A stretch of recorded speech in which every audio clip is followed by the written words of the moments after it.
Salom do'stlar, keling bugun sizlar bilan birgalikda mendan ko'p so'raladigan savollar javobini topamiz.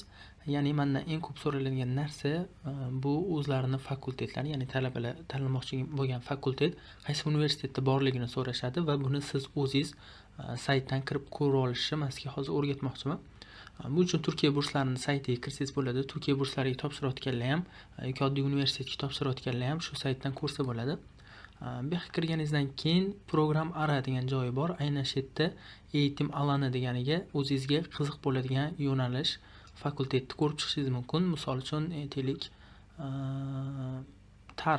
tarixga qiziqsangiz, tarix yo'nalishi qaysi universitetda borligi, bu yerdan lisans belgilaysiz. Agar bakalavriatga topshirayotgan bo'lsangiz, siz misol uchun lisans belgilaysiz va bu yerdan shahar degan joydan shahar tanlashingiz mumkin.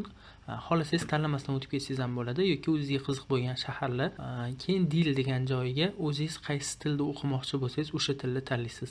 Fransuzcha, inglizcha, arabcha yoki boshqa tillar yoki turk tilida o'shalardan bittasini tanlaysiz. Misol uchun men turk tilini tanlasak, program ara degan joyini bosganingizdan keyin sizga natijalarni chiqarib beradi. Misol uchun Akdeniz universitetida, adabiyot fakultetida tarix yo'nalishi bor.